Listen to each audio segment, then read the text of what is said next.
I think your analysis was very straight line. History doesn't run in a straight line. Kid, you cannot tell your neighbor he is stealing ducks when you are stealing funds. As High Commissioner, I was wrong. As Charandas Prasad, I reacted naturally how any person would have. I did not come here for that kind of abuse. I did not come here for that kind of abuse. If you're going to go along that road, I'll walk off. But it's all okay once they're talking. If they were talking, I could not have been here today. You got ADHD. I got that. Calm down. I think I've done enough in terms of taking our team out of trouble from losing. Come on, Lou Taylor. That's good. I'm reading the script now, and the first person that comes to my mind to play a detective, Yes, but the an erratic detective, is Michael Rodriguez. Why an African slap an Indian? Why a man and slap a woman? No, you deal with that. You deal with that.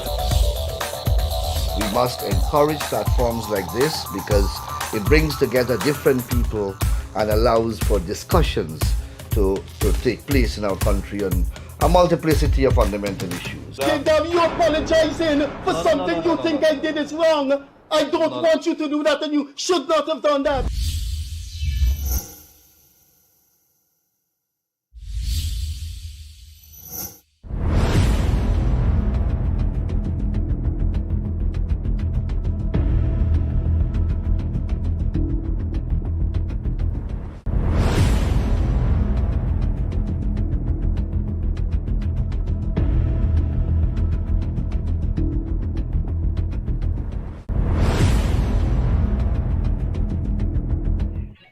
Welcome to the Gildarie Freddie Kissoon show. Leonard Gildarie went to the US, picked up a virus. It's either a bad cold or it's a variant of COVID-19. So we have to wish him well. Budget. But this time we'll take a break from budget to look at history. If you do not know your history, you will not understand the future. Tonight, we should see the passage of some very important historical notes. So I would ask you to pay careful attention to this program this evening if you're interested in history. The AFC, I think few people will disagree. The AFC was catapulted into fame between 2005 and 2014. It was the second most successful entry into politics by a third party. The first most successful was in Guyana itself, the United Force. I was with the leader of the AFC, Kemajram Chatan, and there was a visitor in the car, and he was telling the visitor, there's been no Caribbean third party that has been successful as the AFC. And then the AFC, from being catapulted into fame and popularity, was catapulted into power in 2015. Tonight, we will discuss the AFC in power. Why did it go in the direction it went? Did it fail? I think the consensus was it failed.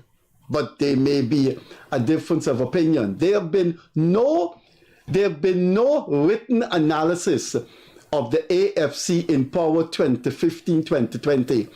There have been spoken moments that I know of only on this program by some of the big wigs of the AFC.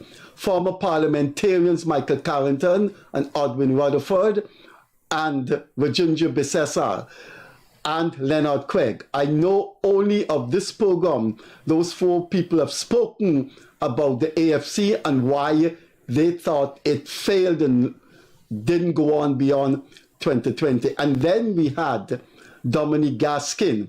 The first, he was here before, but he was our first guest for the year 2024. And Mr. Gaskin took it further. He did go into some form of analysis that we think hold important understanding for that period of 2015-2020. This evening, we're going to take up in very intellectual ways, but history will be made, historical notes will be made, and Guyana's historiography will be added to when the two gentlemen on this program discuss the AFC in power. Where did it go wrong? Our guest this evening is, I would say, the iconic Dominic Gaskin.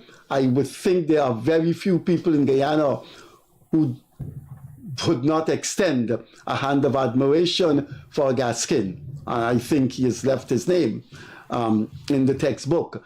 Mr. Gaskin holds a degree from Eugene Economics and is pursuing a master's in economics from an English university. Leonard Craig, who was here before 3 times, has a master's from the Berlin School of Economics and completed a PhD in China. So there's intellectual pedigree on this program this evening. I will start by the protocol of welcoming these two fine gentlemen. And I say fine because I've taught Leonard Craig and I know his quality as an independent thinker.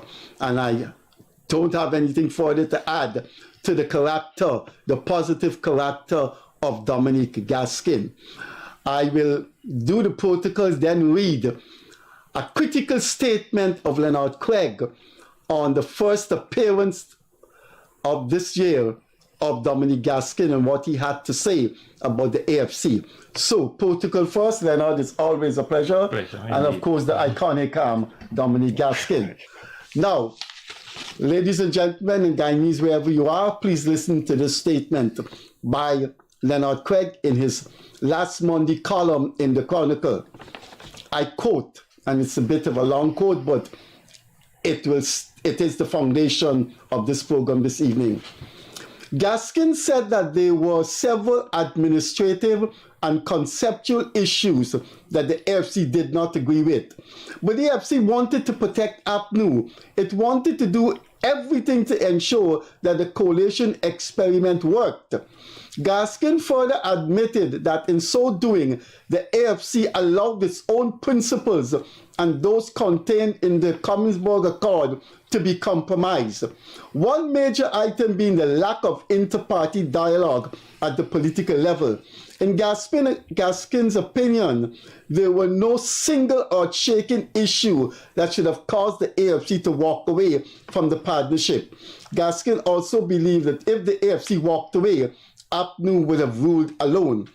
There's a lot to unpack from Gaskin's postulations.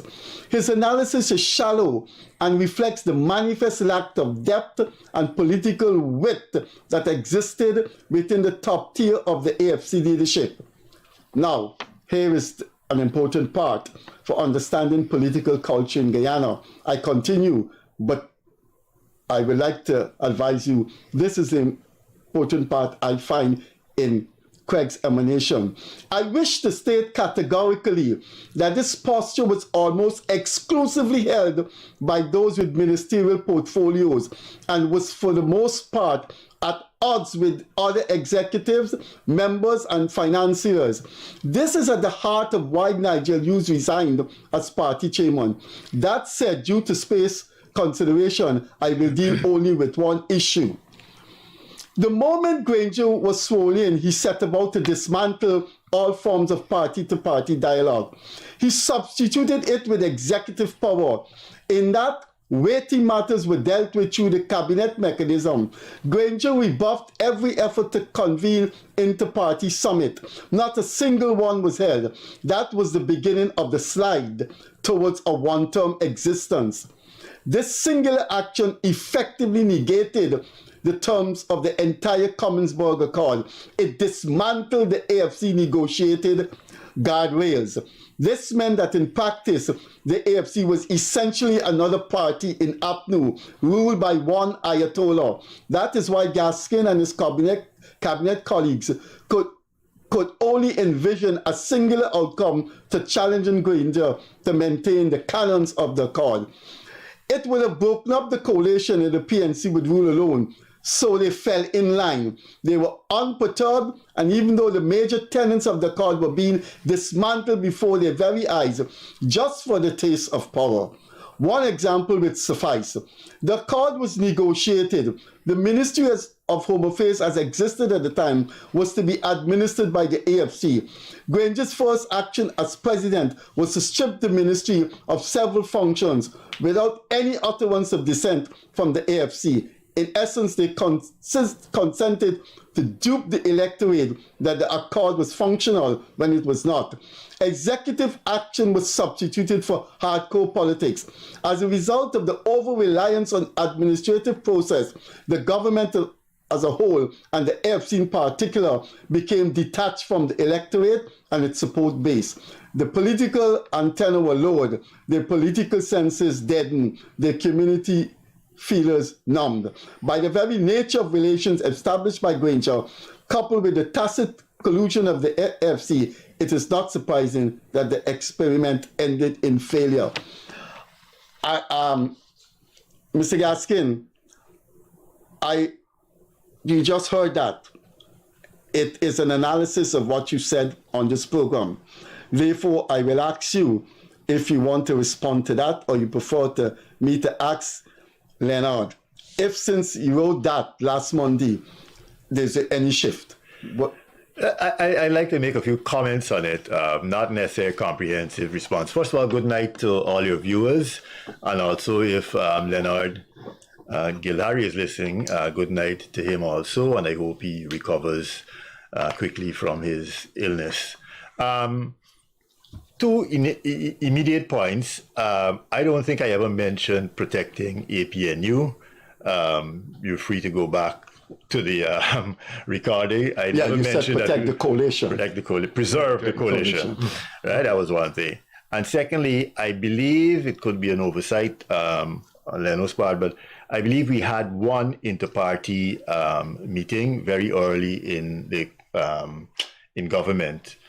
I can't remember exactly what the agenda was, but I do remember that particular meeting. That's a fairly minor point because quite one meeting in 5 years is really not enough. In terms of a comprehensive response, that's a lot to unpack, and I can't unpack it all. I will say this, that I stick by my comments on the last time I was here, which is that the AFC was dealing with two seemingly conflicting priorities, which were maintaining its image as an independent party and holding to its founding principles on the one hand, and on the other hand, preserving a coalition which it played a major role in creating. And I think I also said that we didn't manage that very well. I could probably add to that, but I don't want. I'd like us to maybe discuss the contents of Leno's article first, and then we can divert into other areas. Okay. You think this is a correct analysis, or somewhere along the line you embellished it? It's here. It's here. No. I would stick by that. My recollection is not the same as Mr. Gaskin in this case, but I can see that point that there is probably one meeting, but having one meeting doesn't change the overall direction in which the article went, and the analysis based on that. It's still the same. So basically that would be my analysis of that aspect of Granger's administration. Okay, Mr. Gaskin, you said you want to deal with the content. You want us to enumerate it and you pick on and you Yes, or well, you might have specific. You were the host. all right. There is one aspect of the existence of the AFC that has not been written about and not talked about for the number of times former AFC bigwigs have been here, and quite a number of them have been here. So I will go to this part, which is the only printed words about this event. I've never seen it in print until Leonard Craig's column in the Chronicle last Monday. I will read it now.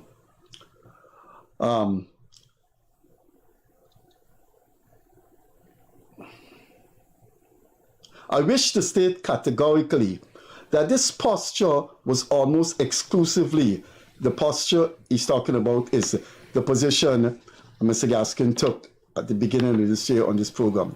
So he says that posture was almost exclusively held by those with ministerial portfolios and was for the most part at odds with other executives, members, and financiers. Not executive members, other executives, members, and financiers. This is at the heart of why Nigel Hughes resigned as party chairman. No one has announced since 2017 when Hughes resigned. It has not been put in print or said on these kinds of programs that I know of as to why Nigel Hughes resigned. We have in this studio tonight 2 men maybe that could tell us why Nigel Hughes resigned. If I may go, because you're quoting from what I said. Nigel Hughes has not said publicly why no he one resigned. has said that. No one has said that. And this is my personal analysis. Nigel Hughes can speak for himself. I am sure he's capable of doing that, and I'm sure he can speak for himself. But this is an analysis of events known to me, put together, would lead one to conclude that AFC had not managed well the Commonsburg Accord, which should have had so many political engagements. And I think Nigel was dissatisfied with that aspect of the relationship in government and led to his resignation. I may know more than I'm saying, but I cannot say more, or I'm not prepared to say more. Put it that way. Well, I started this program by saying history is being recorded, and I think my job is I am not going to stop in my persistence of that. You wrote it. Well, that's what I'm saying. No, it's there, and it's in print, and I stand by it. It's not here. It's what is here is the holistic picture of why Nigel Hughes resigned. Yeah. I will come back to that. But we're coming now to Mr. Gaskin. He painted a holistic picture, and that picture is the reason why Nigel Hughes resigned. You share that view? I can't speak specifically why Nigel resigned. I'm sure he can speak for himself. If he hasn't publicly disclosed why his specific reasons for resigning, then I should not be the one discussing it or speculating. But clearly he was dissatisfied with something. You know, people don't resign just like that. Nigel is a pretty smart guy and a rational person. So the fact that he resigned and it was fairly sudden or abrupt meant that there was something that he was unhappy about. And I would prefer to leave it at that. And I'm sure you can invite Nigel to maybe elaborate on it.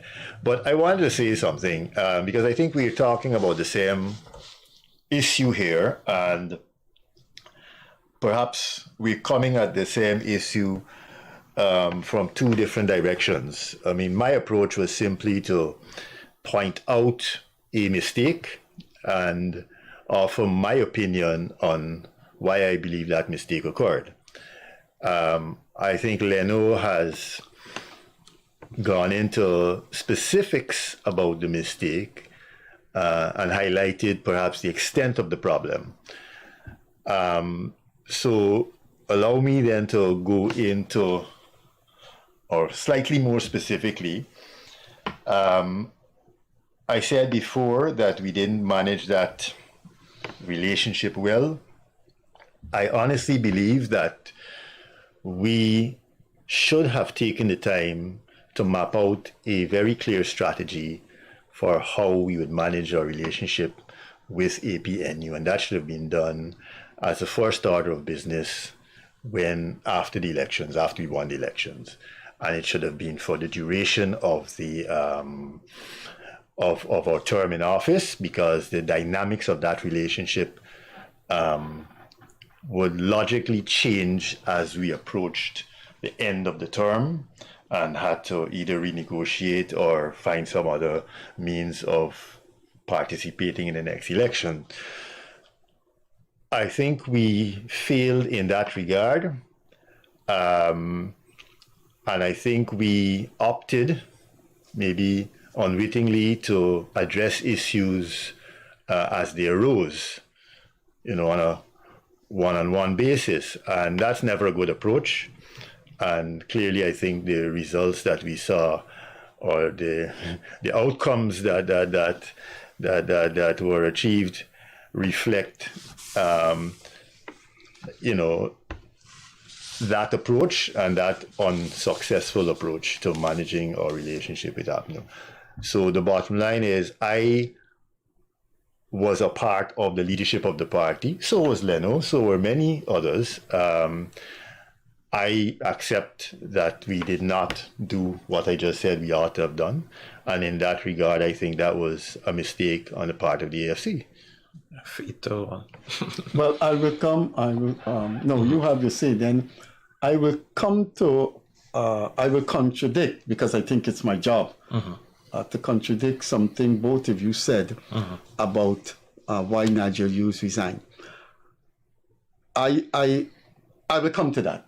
No, go ahead. That's interesting. Okay. We were just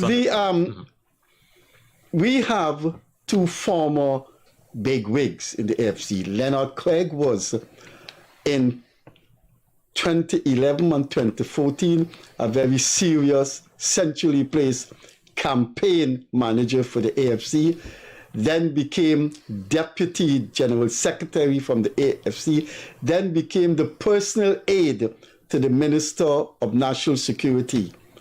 Very highly placed person in the AFC. Dominic Gaskin was the National Treasurer of the AFC.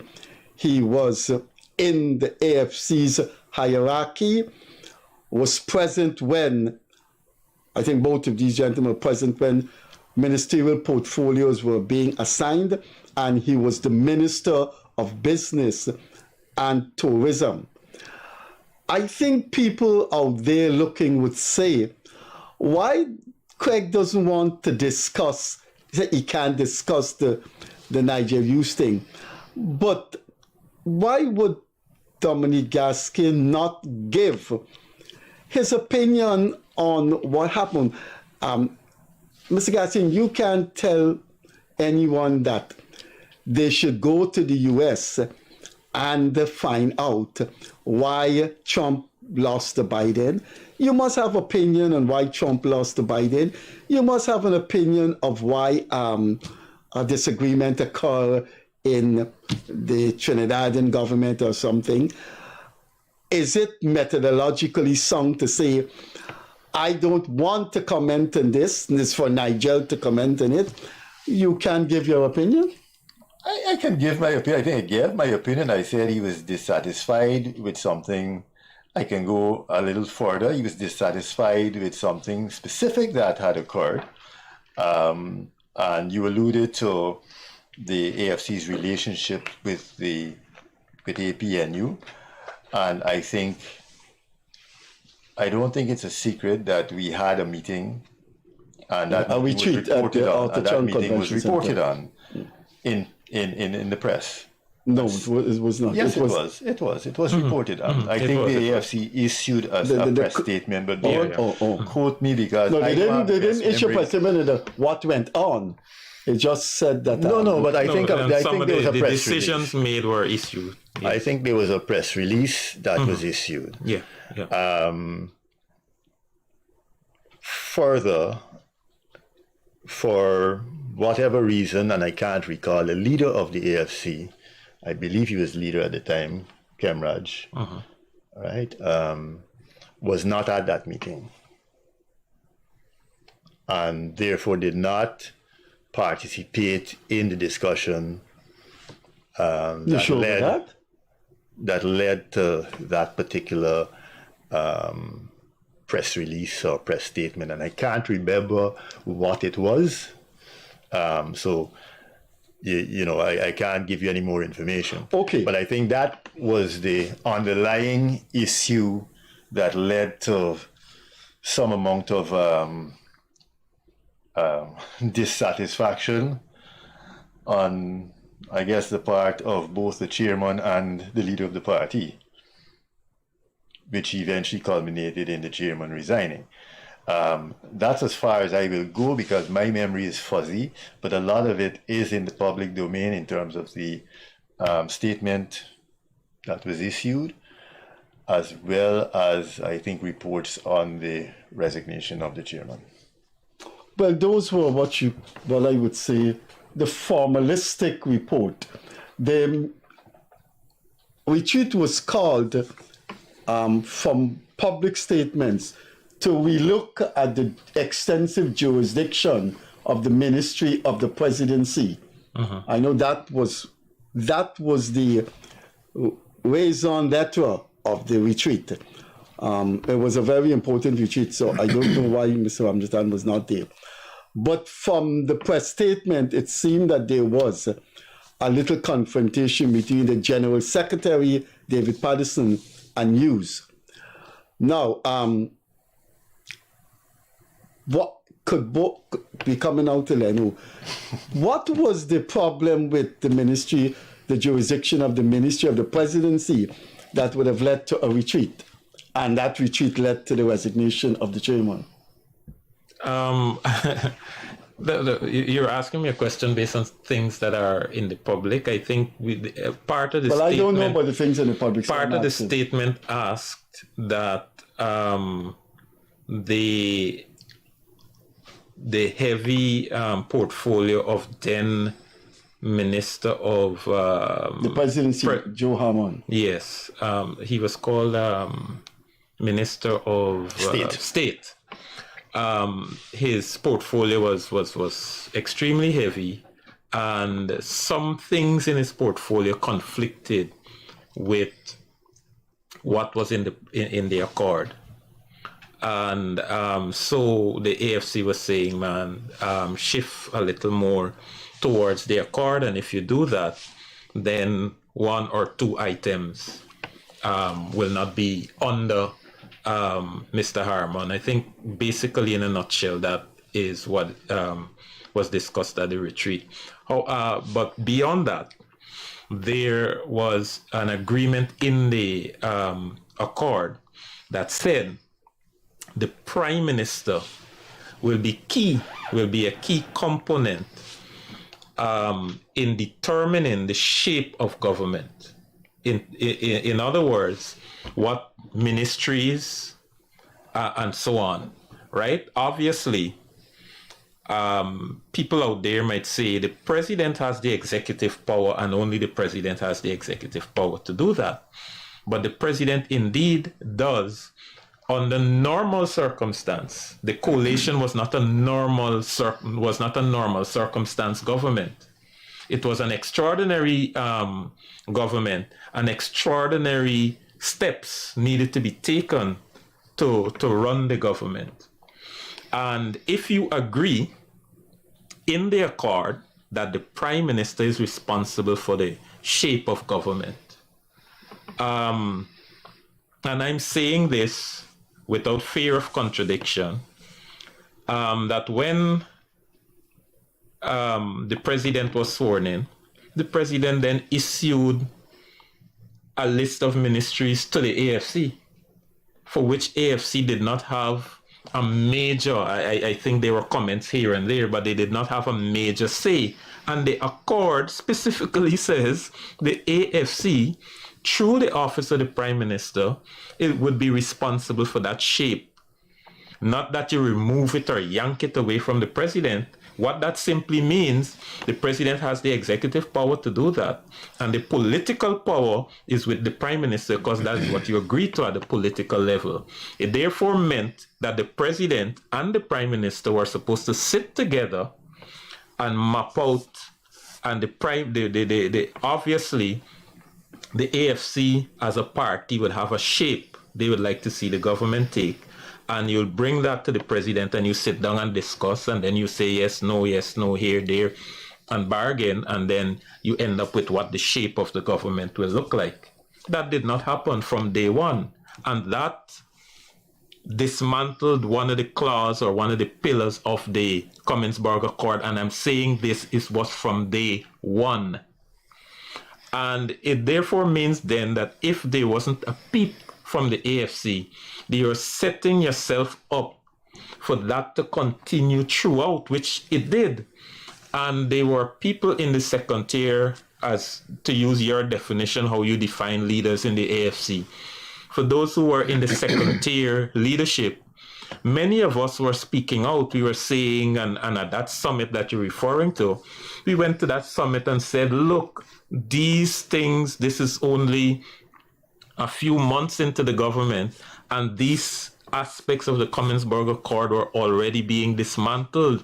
It doesn't mean you want to go and break up the government, but if you please allow me, go on. If you understand the concept, I just want to bring in something in telecommunication here. The concept of telecommunication that's called the last mile. It means that if Digicel, GT&T, and all these things, they will never go into a community with just 200 people and put up a tower and all of that, because towers are expensive. It costs millions of US dollars to put up a tower and communication equipment. They will not go. So those 200 people in that community will suffer, and they will never get communication. So what countries like America and so on do, they call that the last mile, because Digicel goes up to the end of where it is populated. So the government takes its own money and put up the tower and then allow GT&T and Digicel to thing, because they will not get any profit from it.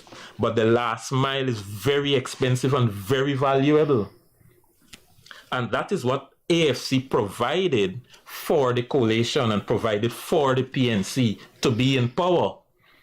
It's very valuable, millions if we use the nexus. And that value should have been extracted from the PNC. And that value was not extracted. And we were, many times, the second tier leadership were at odds with the top tier leadership with respect to those things. And we became almost an annoyance, like a pebble in the eye to the leadership. And I believe had they come to the table with the second tier leadership, listen to what we were saying and what direction we wanted to map out, and then from that use that same approach to the PNC, the coalition would have lived much longer than it did. It would have been successful. A mouthful there, Yes. I think Leno started off by saying that he can speak without fear of contradiction, and I now want to contradict. Yes. I think the issue in the Commonsburg Accord with the shape of the government, I think it was, my recollection, it was that the Prime Minister would be responsible for domestic appointment, non-constitutional heads of non-constitutional agencies, also for naming ministers to positions or recommending to the president ministers for appointment. But I don't think the coalition was, or the prime minister was responsible for shaping the government. And to be very fair, I don't recall us having a discussion in the AFC, and there are valid reasons for that discussion not happening, on the structure of the coalition government should we win the election. We didn't really have a serious discussion about that. I want to also say that I am almost certain, I don't have detailed information on this, that the president had been working on drafting such a structure and had put considerable work into it, so that by the time the election was won, he was in a position to propose or present his concept of how the government should be structured. We didn't have anything to present or to counter-present. All we had was discussions surrounding something that was already drafted. So I don't think that that is something that we can blame APNU for, or blame any specific party persons. We as a party did not work on a government structure and think it through and present it to the to our partners. And usually in any sort of negotiation, if you are the first proposer, you have an advantage. You come first with your proposal if it's properly thought out and your counterparties don't have something to put next to it, then your proposal becomes a basis of discussion and negotiation. I think that is what happened. So their structure became the blank or the template that had to now be filled with positions. We had 4 ministries that were guaranteed to us under the Commingsburg Accord, and those, we discussed at the last time, those were filled. And subsequent to that, I wasn't involved in any discussion about my own particular appointment. It came as a surprise to me. That's it. You want to? No, yeah, because I don't agree. I mean, we don't have the Commingsburg Accord in its raw state here so that we can quote specifically. But I would hold to my point. I might get the accord and probably send it to you for review, and you can comment on it later. That the Prime Minister was written into that aspect of government, and that part should not have taken place without consultations between the President and the Prime Minister. I think it was written in so that it will guarantee consultation, because let me say this further. When you go back to the relationship that David Granger wanted with the AFC and the APNU, originally, when Kemraj made that dead meat statement, originally, Granger wanted AFC to come as another party in APNU.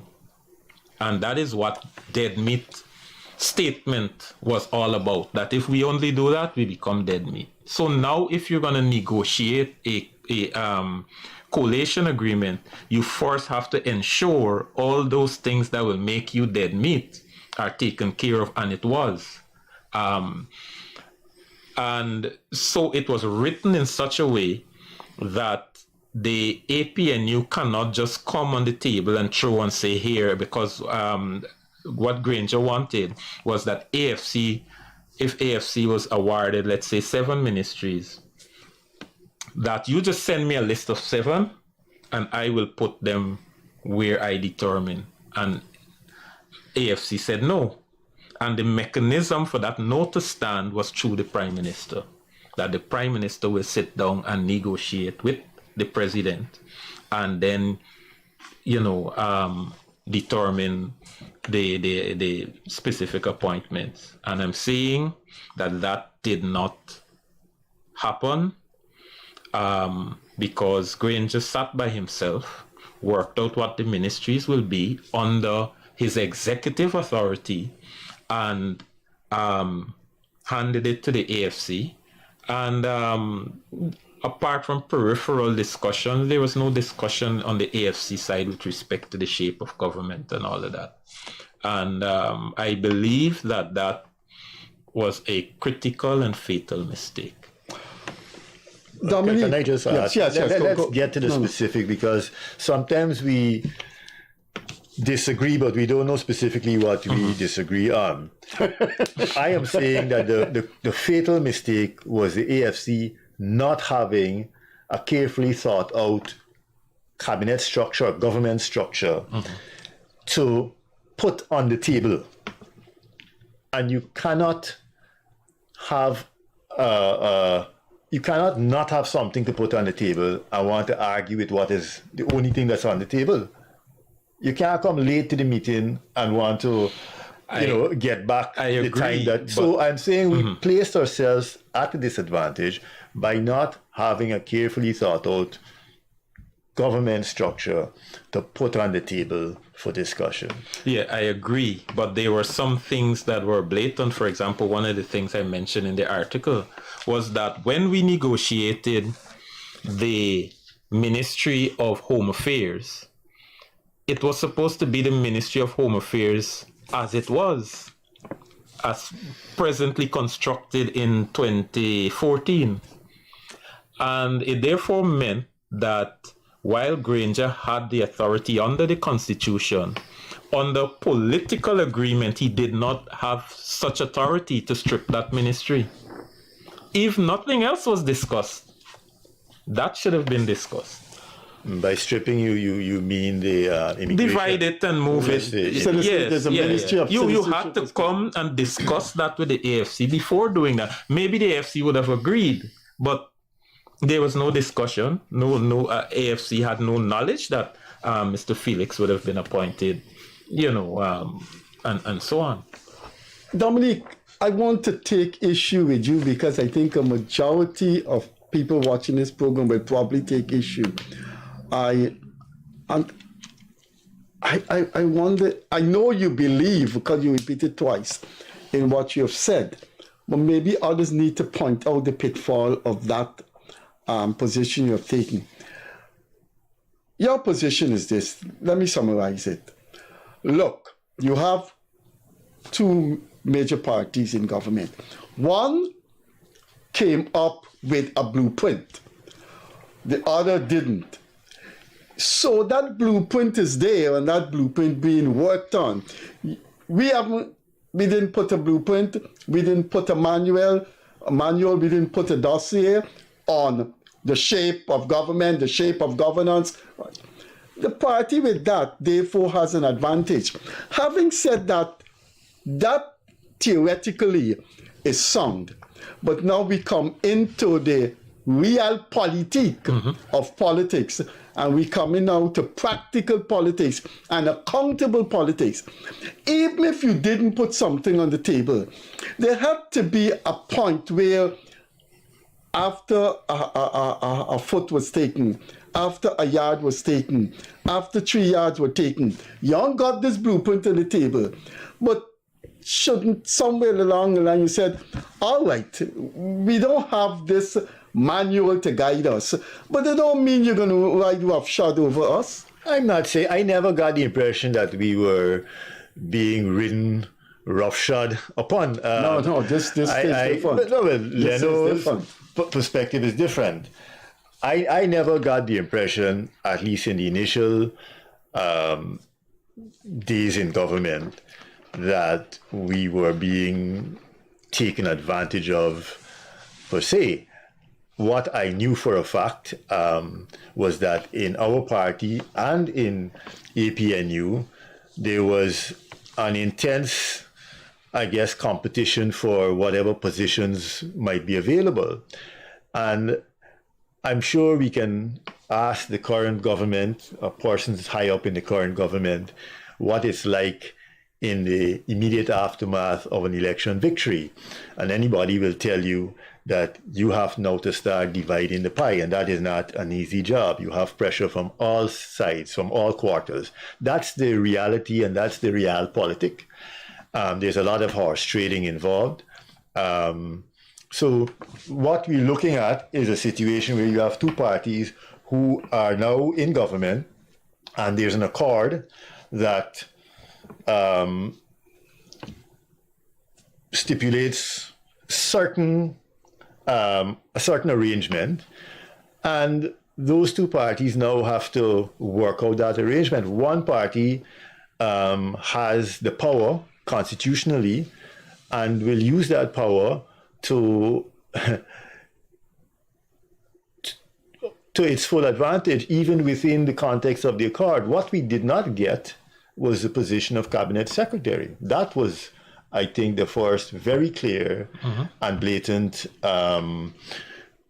omission, if we want to call it that.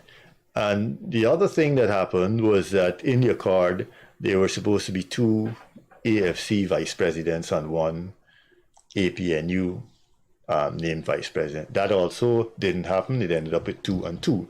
Now, I was not part of those discussions, so I don't know or understand the basis on which those, call it infringements, were allowed to happen. I don't know if there was a discussion and an accommodation was reached at Yartek this week. Yes, I don't know. I can only assume that there was some tit for tat kind of arrangement, some sort of compromise on the part of both parties. I refuse to believe that we didn't get what we wanted and that President Granger got everything that his party wanted. That's an unrealistic proposal or assumption. I think both parties had to give. That's the nature of it. I think we were at a disadvantage for many reasons. A, we didn't hold the presidency, and that's the trump card. And B, I don't think we didn't have that government structure worked out, which I believe they had. That's how come they could have produced it so quickly after the elections. Also, everything has to happen in a very short space of time after the election. I'm not making excuses for anybody. Like I said, I wasn't involved in those discussions, but I am trying to inject a sense of reality into the discussion. We're having a theoretical discussion here, but there are some realities that have to be addressed and have to be considered. One of them is you're making decisions in a very short space of time. A lot of things have to be done, and there are a lot of pressures on everybody. I was under no pressure. I wasn't involved. My pressure ended more or less when the campaign was over, but I wasn't involved in the discussions that had to do with naming ministries and all of that, apart from one initial discussion, which was about who would fill the 4 ministries in the accord.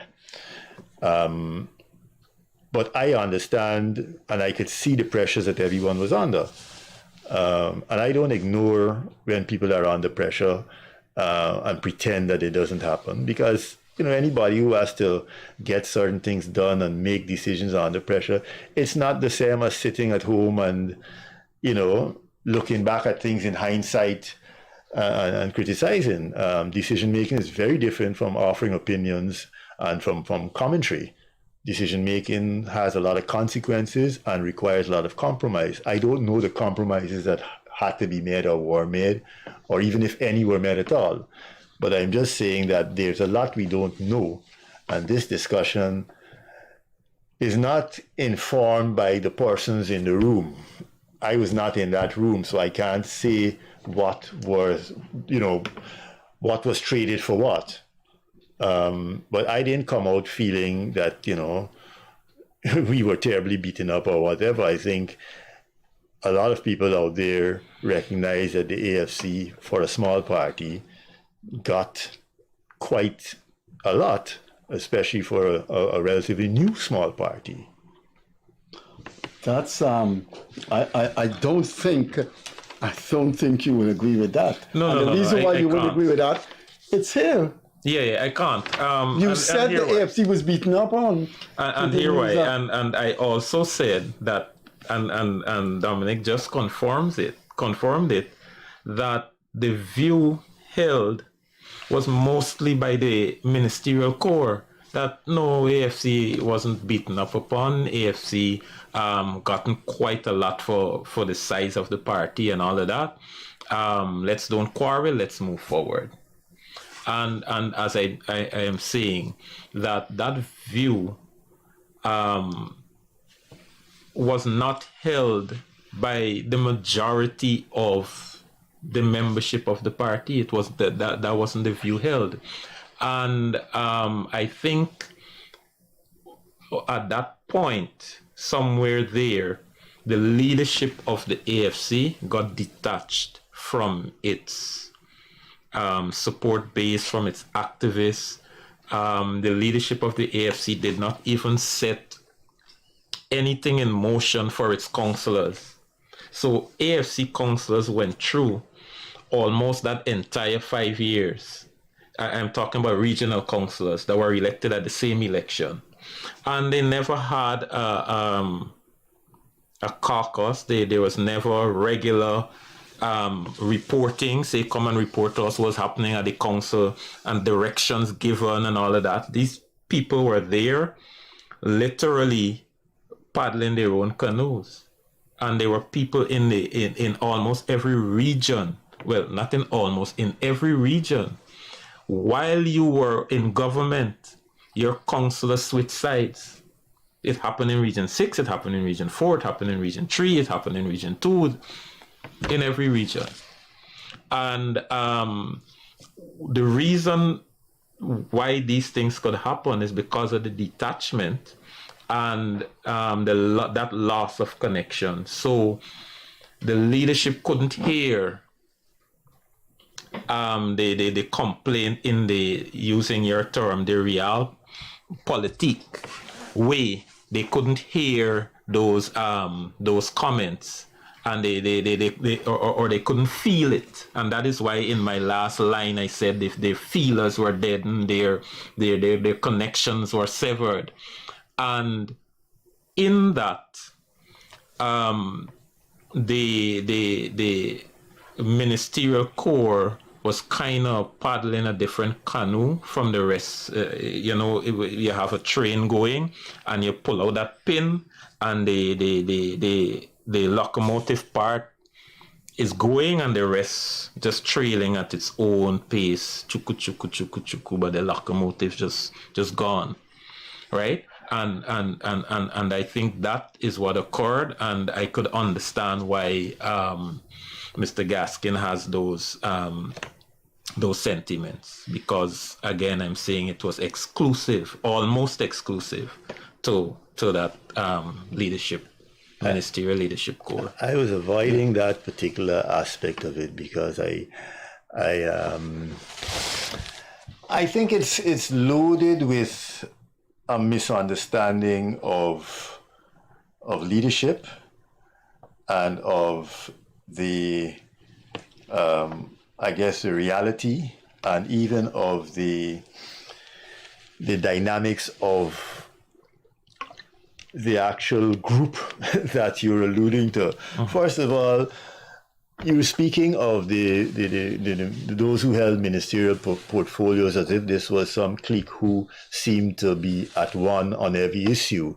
And I think you of all people would know, because you were part of the leadership and you sat at the table, you were part of the management committee, you were the deputy general secretary, you would know that that is certainly not the case. There is no homogeneous body that sits there and, agrees with everything and dismisses everyone else. You're talking about different people with different opinions on almost everything.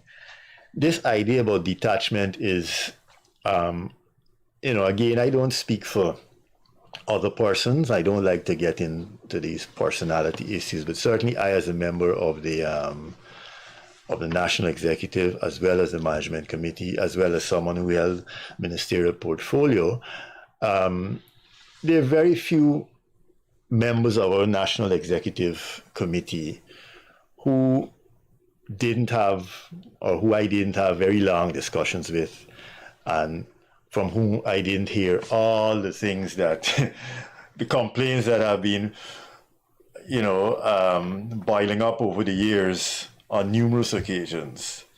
We always hear them, we discuss them.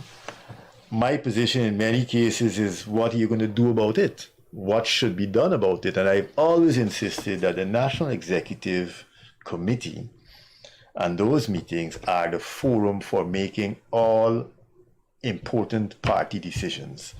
And if those meetings are properly organized, we wouldn't have the problems that we have, the ongoing problems that we have. But the National Executive never functioned as it should. It ceded control. It should have been the decision-making body, and the Management Committee implements the decisions of the National Executive Committee. But what we had is the National Executive meetings becoming a forum for, and I'm not blaming anybody, I think as a collective, that National Executive, all 30, 40 members, or how many it was, have to take responsibility. No one was gagged, despite what some may wish to say. No one was gagged at those meetings. People vented, people said stuff, but in terms of proposing, and not just proposing or throwing out suggestions, but working on specific reforms to get things going. And many persons proposed, that. There were about 3 different very serious proposals for reforming the way the party organization and so, and they were never acted upon. And it's easy to blame. I have my own views on why they were never acted upon, but I don't think you can just blame people in the same way that I can't say as AFC we were bullied by the APNU. You as a national executive member, you can't say you were bullied by the ministers. That's nonsense. As a party, political person, you are elected member of that National Executive Committee, right? You can't be bullied by anybody. You can take action too. You can caucus among people and take action. And I'm simply saying that, the same accusation that you're hurling against the ministers or whoever it is, or the party, can be applied at the other end, where you're saying that this was a powerless, helpless body of second-tier national executive persons who could do nothing. I don't buy that. I really don't buy that. I'll admit that certain there were issues. There were altercations sometimes, and but at the same, I don't want to get into the personal stuff and so, but I don't agree that the portrayal of the National Executive Committee, which is supposed to be the decision-making body, as this helpless group of persons who were being led, misled, bullied or whatever by the leadership, that doesn't paint a complete picture. That's my honest opinion. Yeah, in my opinion, it may not paint a complete picture, and a complete picture cannot be painted without going into specifics. And let me use one specific, and I don't want to use names, but the specific indicative of a trend. Yes. All right. This is nothing personal, but say it. History's been recorded. Say it. For example, Noel Holder was appointed Minister of Agriculture. And I'm saying this as a fact because I think it's in the public domain. Noel Holder did say that, I am not a political person, right? I am a professional.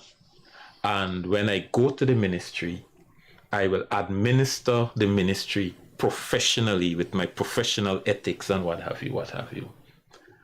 However, the Ministry of Agriculture has been the most political ministry in the history of Guyana. That it is out of that ministry, or out of that sector, that all these trade unions and all of that was born. The Enmore Martyrs. It is out of that agriculture setup, right? Governed under the Ministry of Agriculture. So it has been the most political entity in the history of Guyana, from sugarcane, slavery, rebellion, all of that, agriculture. And if you are going to appoint somebody and they're saying to you and saying to the public that I am a professional and I'm not interested so much in politics, you have created the avenues to lose some of your political activism that will set you on the path to win the next election. You've already accepted defeat by doing that. Now, I'm just giving a specific, but not being personal. There was at one time at the National Executive a motion to say, here, look, we recognize the limitation of Mr. Holder, not an indictment on him. He can contribute. And have another minister. Yes. And the motion was shut down. And guess how it was shut down? The motion was on the table to be read.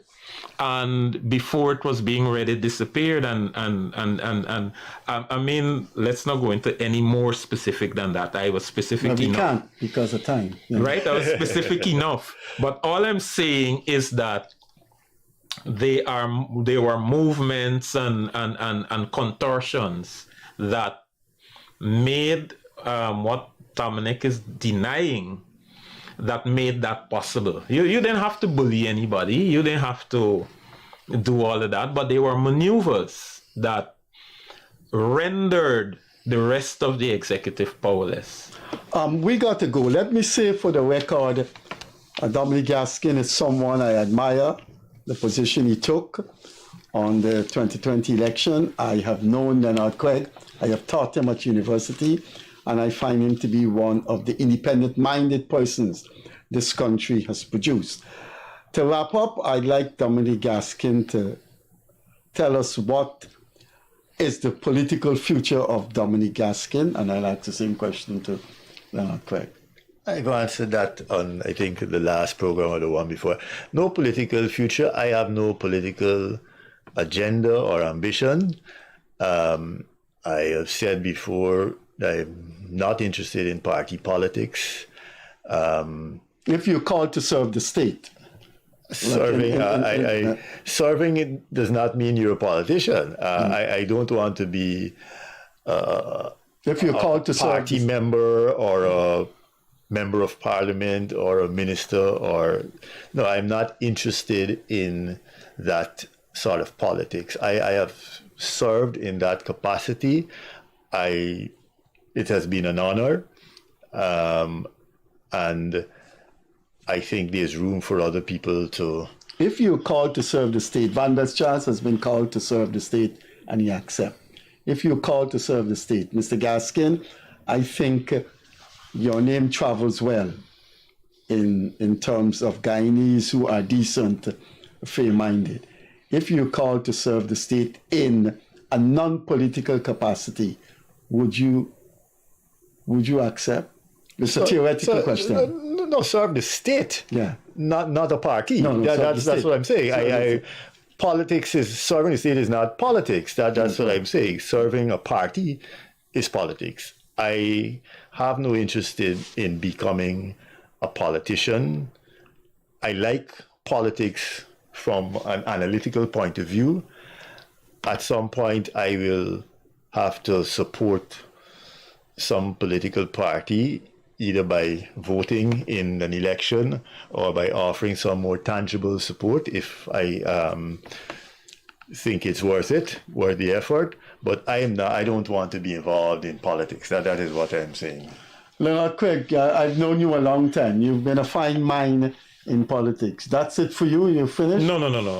I love party politics. I want to be involved in party politics, and I think it's within me, and I will continue to contribute to political party at this moment. And just to be frank, I think I'm leaning in the direction of supporting the current government. I like the government of Irfan Ali, and I have no qualms about supporting it.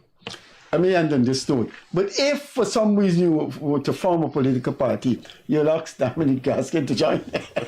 Like Dominic, it's always nice talking to you. Pleasure, Freddie. Well, this is my student from the old days. As you can see, our guest this evening was two former big wigs from the AFC. And I think we've had an hour of what the AFC was doing, where the AFC went wrong, or where the AFC didn't go wrong. We will see you on Friday evening. Sorry about Leonard Gildarie, he's sick.